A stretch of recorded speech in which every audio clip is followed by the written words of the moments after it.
to get started. We welcome you again if you've already been here, and we welcome you for the first time if you're just arriving. This is session 3 of a 7-part series that we have been working on and sharing with all of you this evening for specifically working on engaging in literacy in the hybrid setting. So if we want to move on to the next slide, and we've already talked about this a little bit, but if you are just arriving, kind of familiarize yourself with your tools. The chat box in a webinar is one of our main features. We really invite you again to introduce yourself and ask your questions. We really like this as an opportunity to kind of dialogue and share as much as we can in this setting. So please throw up those hyperlinks and please share an idea. We have our colleague in the background, Jennifer Levine, is managing the chat and posting documents there.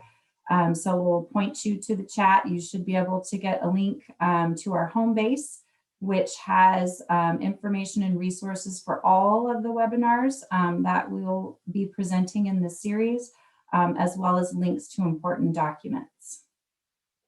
Sounds great. So don't forget to go ahead and go in there. And I will introduce myself again. For those of you that don't know me, I am thrilled to be here. My name is Shamryn Coyle, and I am the director for the California Coalition for Inclusive Literacy. And this is a really exciting project, a partnership with CDE and CCEE and CAST. And we will be working over the next 3 years on specifically providing support and coaching and strategies and resources for inclusive literacy practices for our students in California. I'm thrilled to say that we have currently 5 county offices that are participating with us. I notice a lot of those colleagues have chimed in here and are part of our experience this evening. So we welcome you to this. I'm thrilled to be here. So we'll look forward to kind of working together as we go through this journey together. And I'll have my colleague Susan introduce herself as well. I'm Susan Shapiro, and I'm one of the professional learning team members at CAST. I work a lot on a big New Hampshire project that we're doing. I'm thrilled to be meeting Shamryn because I love thinking about building on the work that's happening in inclusive education and around literacy. And we should say literacy, you know, if you're a math teacher, you are a literacy teacher. If you're a technology teacher, you're a literacy teacher. We mean literacy really broadly when we think about literacy in this series. So anyway, so I used to be in higher ed and started my career as a public school teacher, lots of consultation work and around inclusion for many years. And I'm really glad to be here. Wonderful. And again, I want to recognize our colleague Jennifer in the chat running the background, and also Shauna is our captioner this evening. So welcome everybody, and please make sure you take advantage of those resources that we have. So connecting activity, we are in the middle of this global pandemic, and it is definitely impacting things. Take a minute and look through our slide of picking your quarantine house. If you had to go through this quarantine and this experience, which house would you pick? Go ahead and take a minute, look at your selections, and we really invite you to post your responses in the chat. I see 2s, I see 3, no doubt. I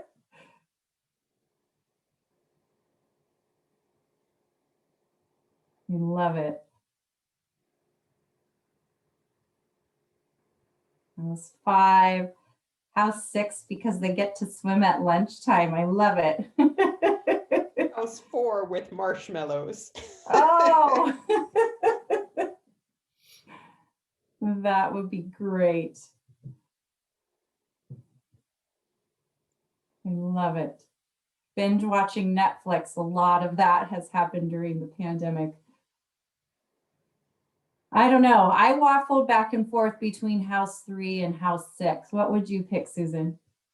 Well, house 2 tempts me with the beach, but then I'm like, well, I don't want the view. I want to be at the beach. So, I think about the, modifying these a little bit. And I haven't watched very much Netflix. Everybody always says that, but I haven't, so that might be fun for me too.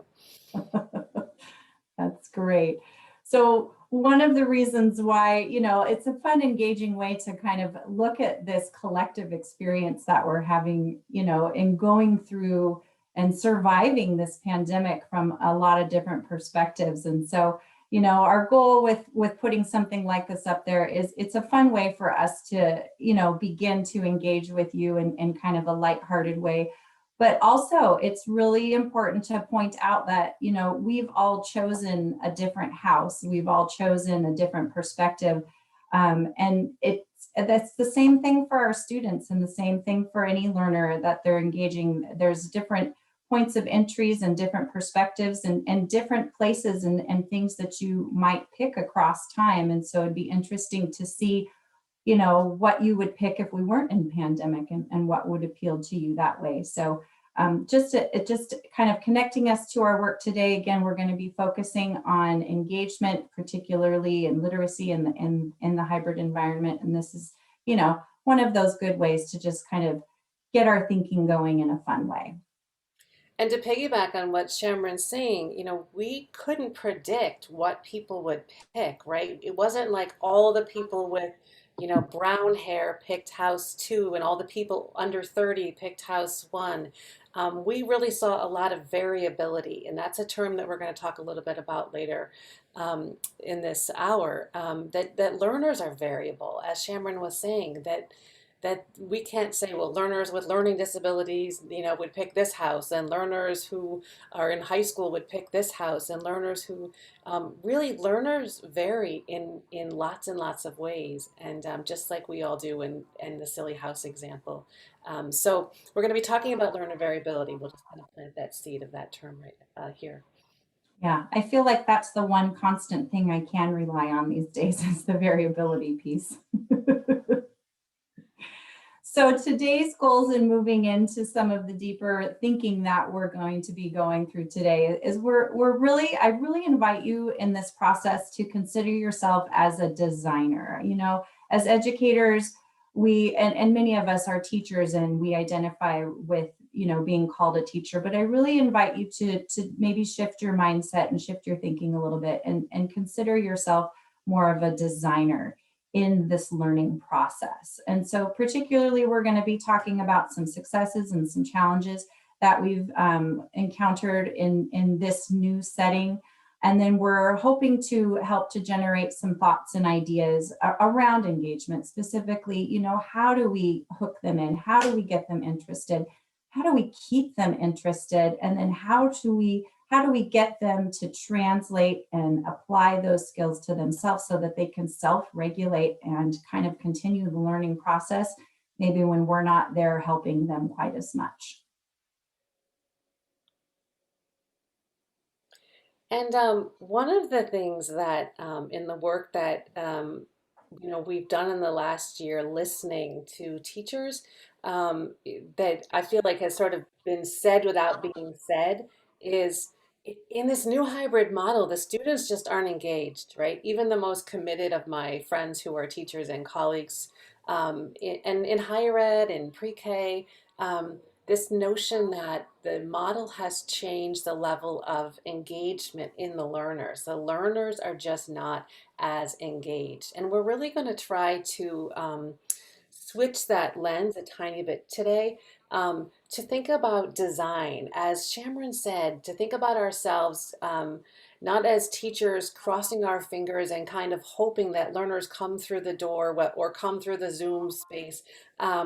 And they're engaged today. I hope they're engaged today, but more really owning that agency that we have when we think about ourselves as designers and designing for that engagement. So if there's one big takeaway from this hour, we hope it's this, that we don't have to hope that learners are going to be engaged learners. We can actually be really thoughtful and think strategically, proactively about designing for engagement. And the rest of this hour is really just hopefully an idea session to help you think about what to pay attention to as you try to design for engagement, what kinds of things should you focus on within in that thinking, and then we'll give you an opportunity at 3 points tonight, to this afternoon, to share some ideas with each other using a shared collaborative Google document, and we'll help you with that when that time comes. So here's that part about variability. When I was a brand new teacher, I was trained as a special educator, and I had a course in learners with this label and that label. And but what we know about learning design is that knowing that a student has Down syndrome does very little to help us know how to design a literacy experience for that student.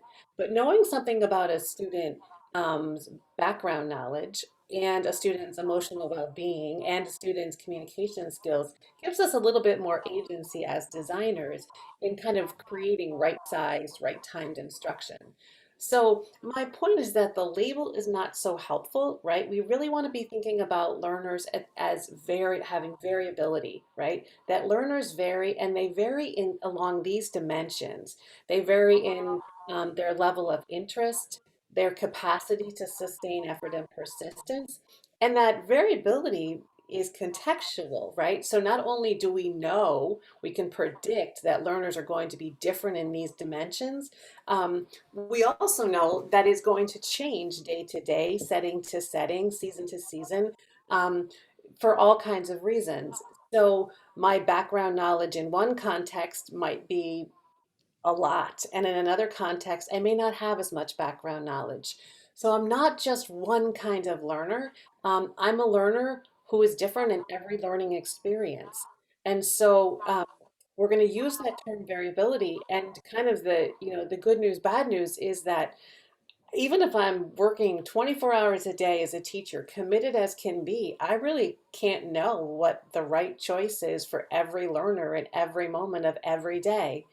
But the most qualified decision maker for those choices are learners. The most qualified decision makers are learners themselves, right? Because learners know they need scaffolding and mentoring and coaching from us. But we're going to be thinking a little bit about designing options so learners who know themselves can make decisions about learning based on their, where what the day is for them, their sense um, of well-being, excuse me, and their interest and the setting.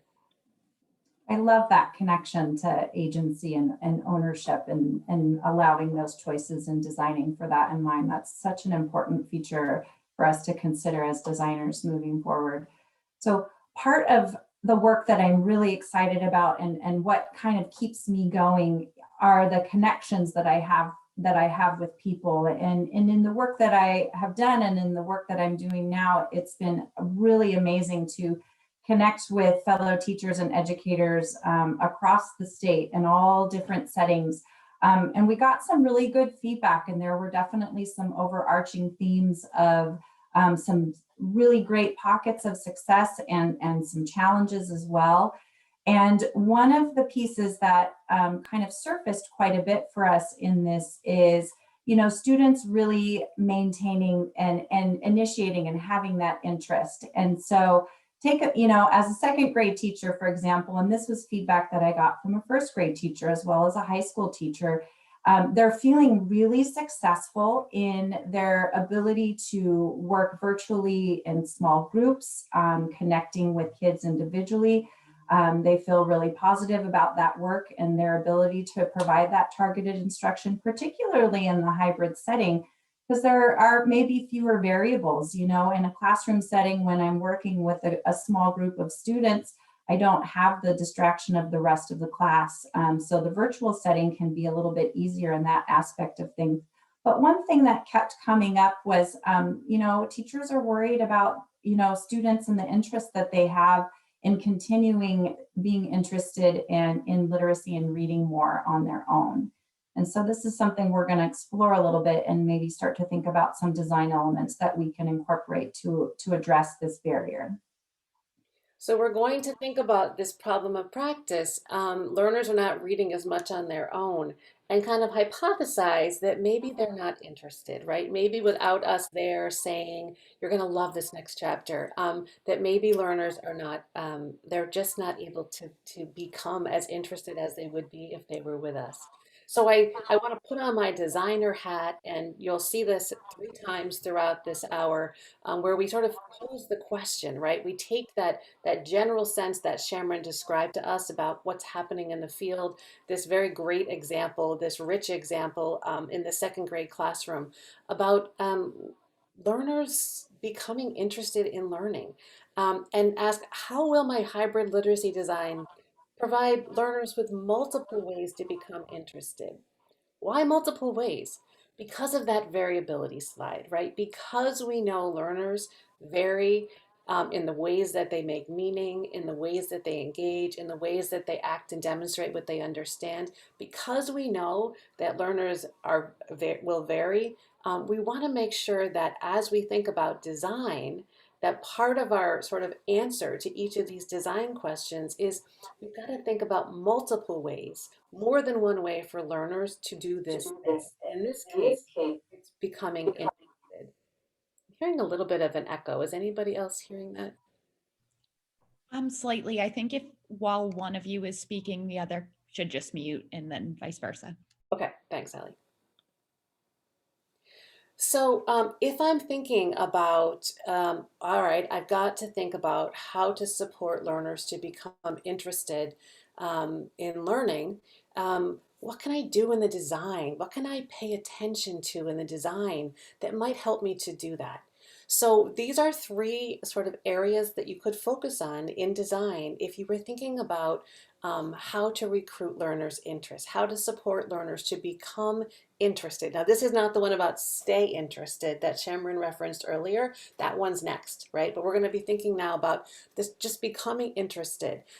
So the first is choice, right? We know that choice increases engagement. I think when I was in graduate school, I used that as like the only research point that I knew for sure. We know that choice increases engagement, but we really do. And so where we see barriers, learners are just not interested in reading. I'm just not seeing them do this reading.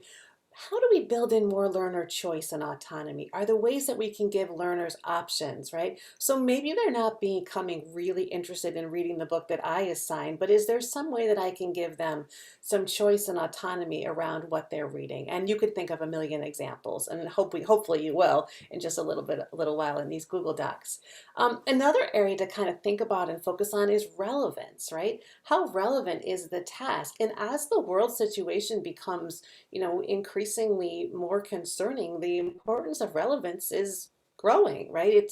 It's less relevant. I know a high school student in a nearby town, he's working at an electronics store full time right now to pay for the family, right? So tasks that might have been, I'll do that because you're my teacher, are just not relevant at all right now for, in his context. So um, thinking a little bit how we might be able to increase the relevance of a lesson might decrease some of those barriers for learners that are not becoming interested. And then also thinking a little bit about the environment. So is the environment for learning safe? Is it non-threatening? Are learners not interested because perhaps there's some barrier that's emerging because of a perceived threat or a distraction? And are there ways that we can support learners in their environments, or if the environment is our virtual classroom or our physical classroom, are there ways that we can decrease those threats and distractions? So again, these 3 big bolded words are not strategies. They're places to focus on. They're things to think about as you develop and think about strategies. So we're going to take this from this problem of practice. Learners are not becoming interested. We've got that great example. Ask that question, what do we do about it in design? And what can we focus on in design that's worth focusing on, that we know from the research and the learning sciences matters to the success of learning? Choice, relevance, and the safety and non-distraction of the environment. So we're going to invite you to share with each other, because certainly there are a lot more ideas among you than there are between Shamryn and I here. So we're going to invite you to spend about 5 minutes either putting some thoughts and ideas in response to this question in the chat box, just staying right here, or if you want to, we have created some shared Google Docs, so you'll be typing in a Google document with other people. There are 4 different documents. As you can see, they are organized by grade level, just to give you a little bit of, shared some shared roles. If you type into your browser bit.ly literacy, the address here, it's case sensitive. You'll get right into the document. And if for some reason you have trouble, just put it in the chat and Jennifer will help. You can also just go right to the chat, and Jennifer has put those links right there, and you should be able to just click on whichever one you want. Just click on 6-8 if you're a middle school teacher and you want to, you'll see some ideas in there already and add some ideas. Maybe you don't want to type at all. Maybe you just want to make a cup of tea and read for 5 minutes all of the ideas of your colleagues. So whatever works for you, you be an expert learner, just like we've been talking about expert literacy learners. And we'll give you 5 minutes to answer the question, whoops, I'm sorry. How do you recruit literacy learners' interest? What do you do to help kids become interested in this hybrid time with literacy? You can put any questions in the chat. Otherwise, I will just start the timer. It's a silent timer, so no worries about the sound. And we'll be starting again in 5 minutes. All right. Thank you, Susan. I look forward to popping into those bit.lys and documents and checking out what folks are coming up with, because we really have such a wealth of information that's just at our fingertips.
those the documents were really busy with lots going on in there. It was really great to see so many ideas flowing and knowing all of the great things that are already out there taking place.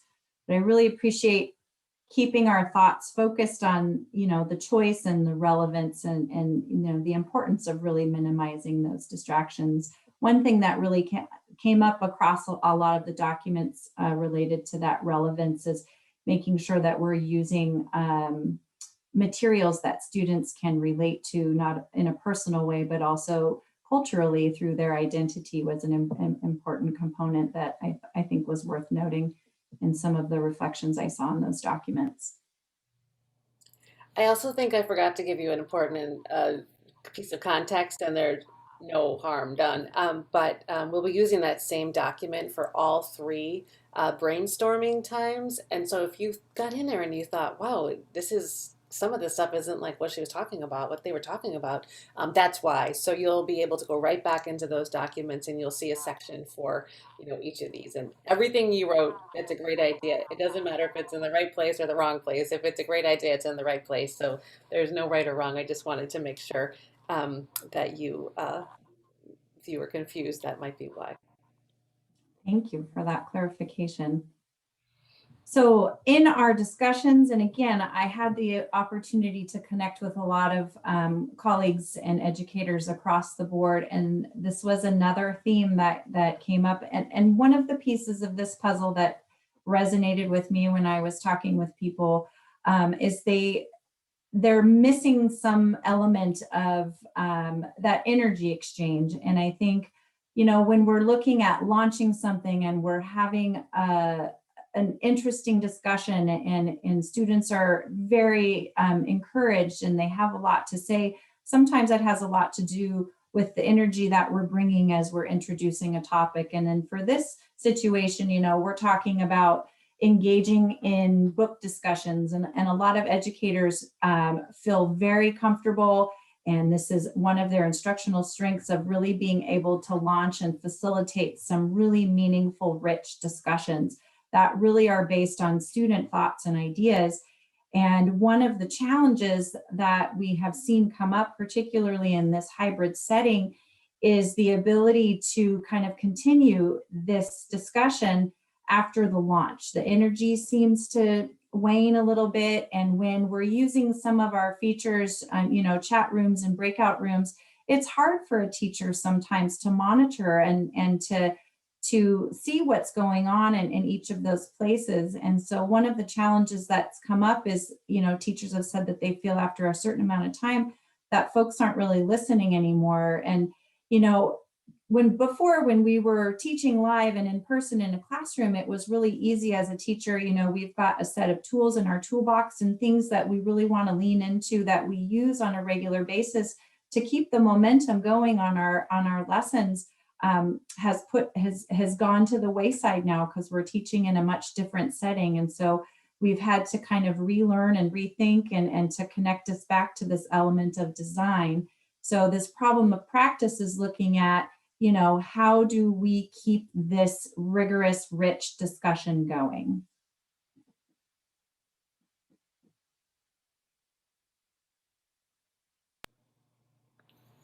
And the designer question, as I think about, well, okay, I've got learners who, start in these discussions and they're really engaged and they're rich dialogues, and then it kind of fades out.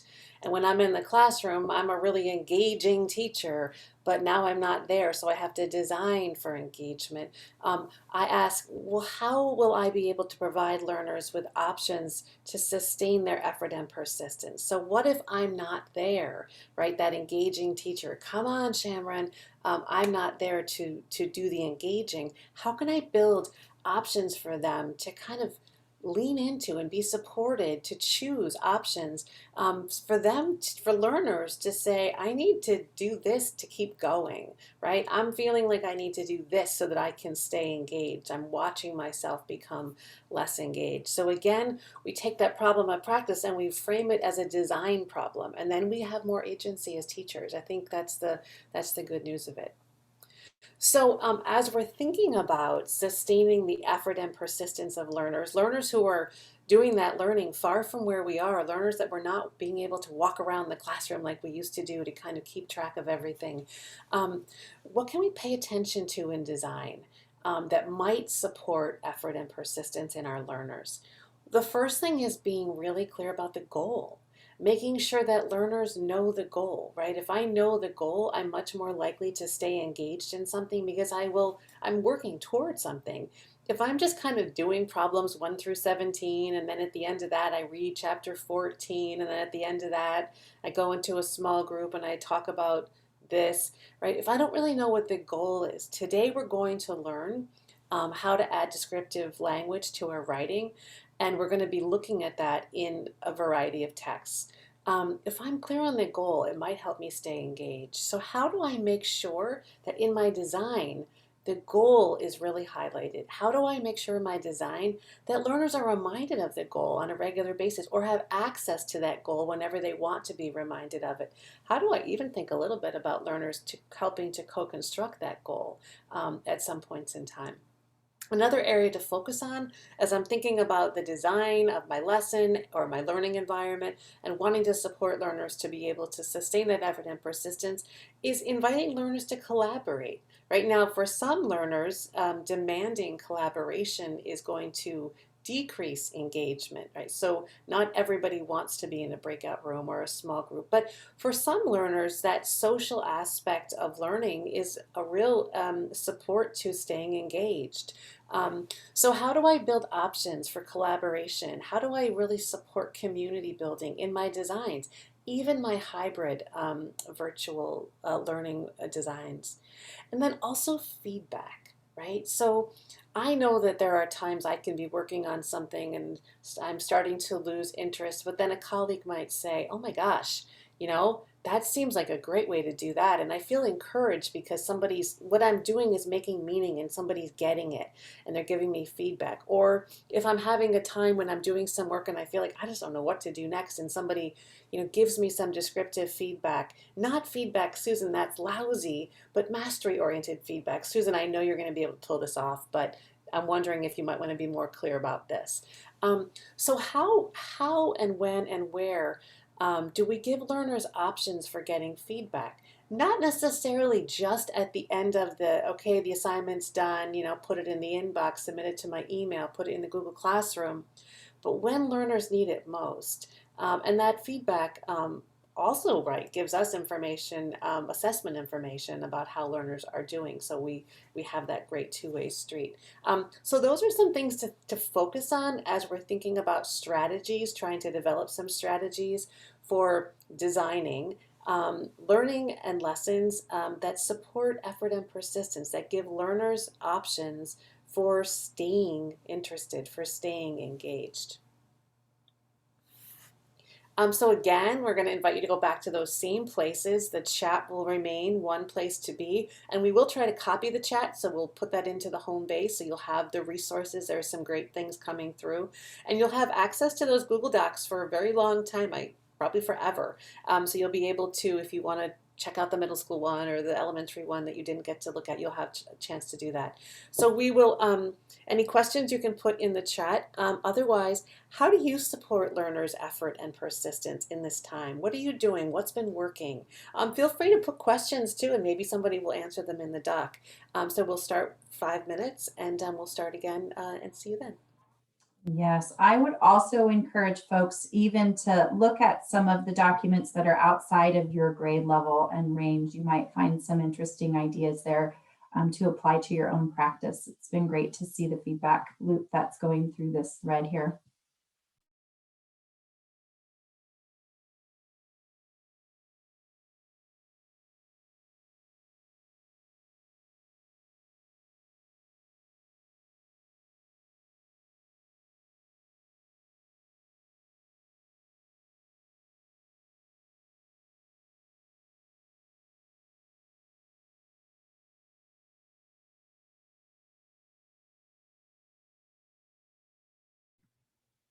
Just a reminder that we're on page 2 of the Google Docs.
Welcome back, everybody. One thing that I want to point out, if you were working on a document and maybe not checking the chat, come back and check the chat as well. There were some great ideas and resources in there.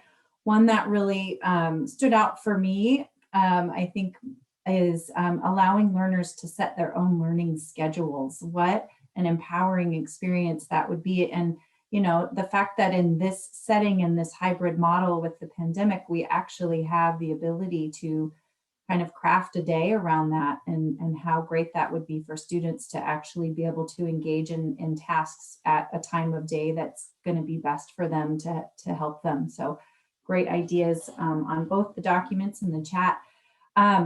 It kind of goes on to the next piece that we're looking at with our problem of practice and this ability to self-regulate.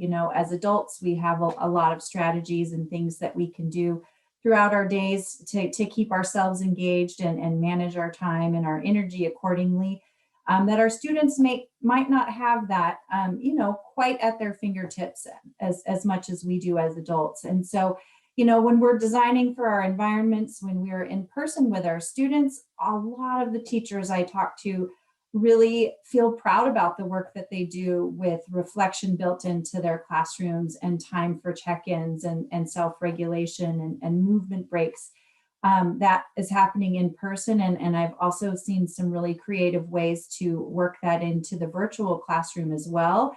But again, that's a design element as a teacher that I'm taking ownership of, and I'm making sure that my students are accessing these tools.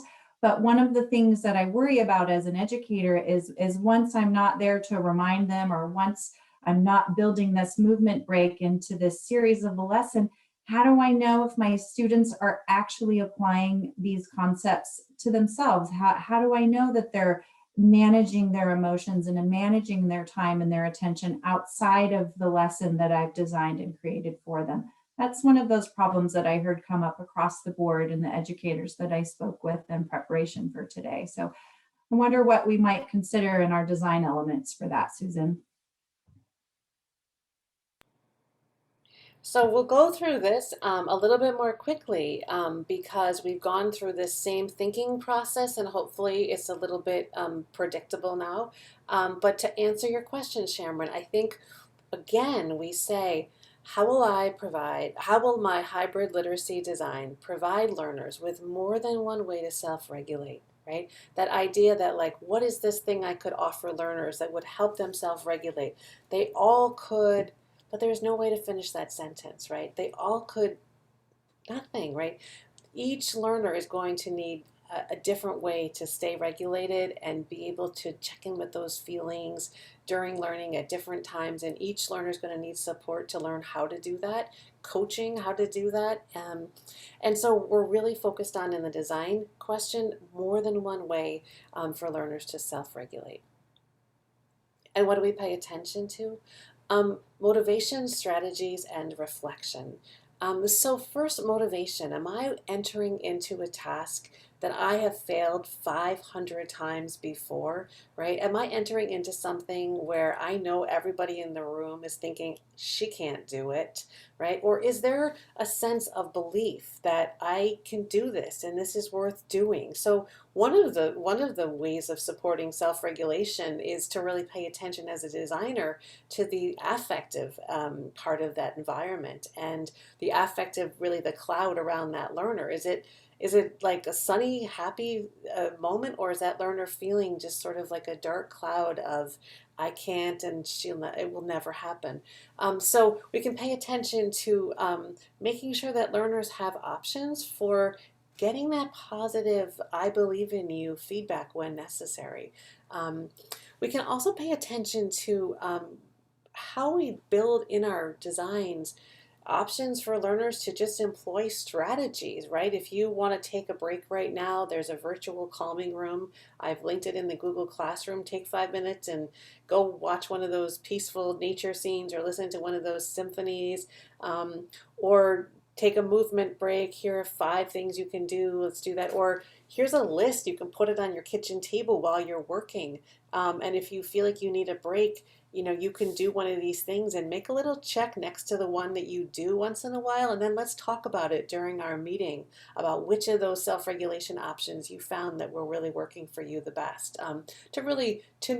Because as we say this, we know that we don't just sort of turn it over to learners, right? We still are there to coach and guide and mentor learners to become expert learners. And then finally, reflection.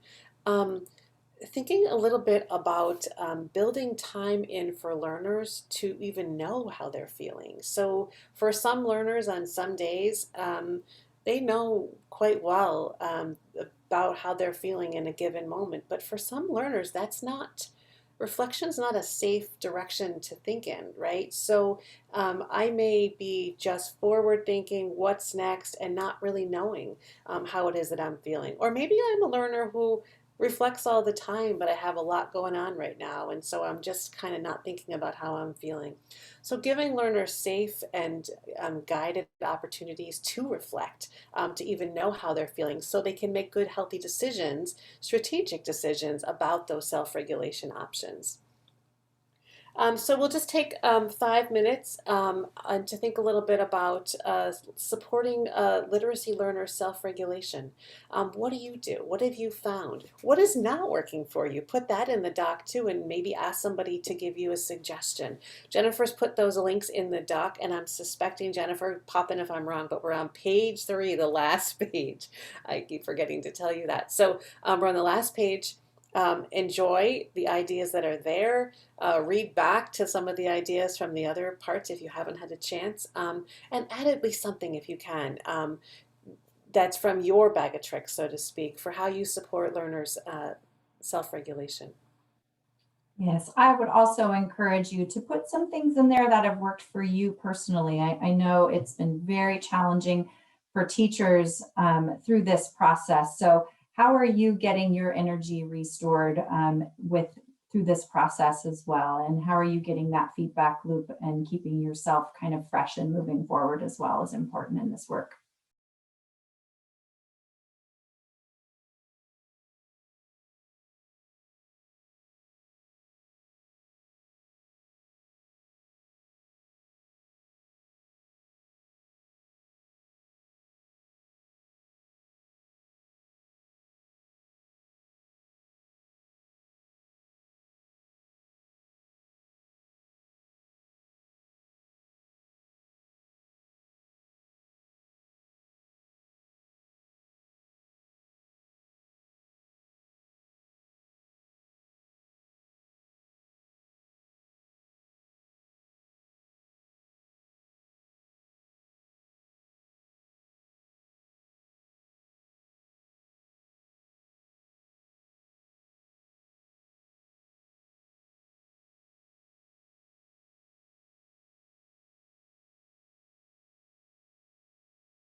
I have to share a strategy that I got to see recently in a TK classroom, all the way little 4-year-olds practicing. The teacher at the end of the day provided some time for self-regulation and self-reflection and asking simple questions. What did we learn today? What did you get better at today? What surprised you today? And then the follow-up question to that was, what did we do that helped you learn that? And so it was really great to hear students actually talk about the strategies. It helped me to learn that I could use my hands, or I understand the sound because I could sing a song. And even, at 4 years old, they were very, very capable and willing to share those strategies and excited about their reflections at the end of the day. And that was some great feedback for the teacher moving forward and seeing what worked and what connected with her students. So lots of similar strategies that I saw going on in the documents and as well as in the chats, calming rooms, breathing, all of those really great mindfulness activities. It's so great to see those incorporated into our practice, probably now more than ever. Kristen says in the chat, oh my gosh, I opened a virtual calming room for a few seconds as the clock was ticking down. Awesome. I find that there are some that I like better than others, so you can kind of search around, but they're fun. All right, we're going to wrap things up, but we just want to bring our lens a little bigger again and just remind us all, ourselves and you, that many of the barriers to engagement that learners face are common, right, in both the classroom and in the hybrid learning model, right? Sometimes some of them didn't exist in the classroom and they do exist in the hybrid learning context, and some vice versa.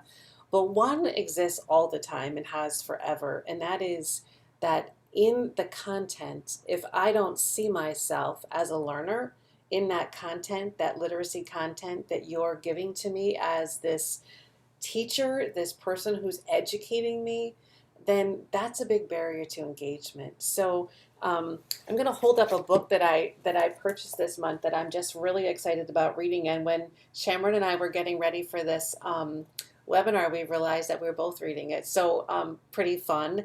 But Goldie Muhammad says, before getting to literacy development, actually, I'm not going to read it to you. Shamryn, would you mind reading it? Because I have my screen all covered with boxes. I would be happy. Thank you. Before getting to literacy skill development, such as decoding, fluency, comprehension, writing, or any other content learning standards, students must authentically see themselves in the learning.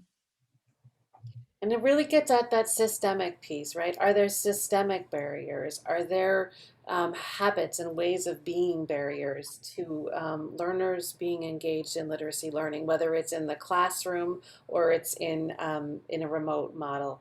So we'll leave you with what we hope are your ideas generated from some nudges and reflective question prompts for thinking. We'll stick around if there are any questions, but we also want to invite you to give us a little bit of feedback about these sessions so that we can design the next one and make it just as what it needs to be. So next time we'll see you will be March 8th, and we'll be thinking about executive functions. How do we think about executive functions in the design of our literacy learning? And that link that you see there is to a survey. Feb is February, Feb Literacy. You can type that bit.ly in, or Jennifer's also put it into the chat. You can just click on it directly in the chat. Or if you have the slides open, you can click on it right there on the slides. And we really are interested in your feedback. So we'll stop a few minutes early to give you time. Thank you again, Shanna, for captioning this session. We really appreciate you being here. And Yes. Thank you to Jennifer in the background and Allie in the background helping us run things in the chat. And really sincerely, we really appreciate your feedback on this survey. We will actually take all the information and it will really help us to design for our next session. Our goal is to be very responsive to what your needs are right now. So we really appreciate you taking the time to provide that input for us. So thank you so much for joining us this evening. What a thrill it is to be here. And thank you, Susan, for presenting with me. It's been wonderful. Yes, thank you, Shamryn. And thank you, everybody. And thanks for all the great ideas. Take good care.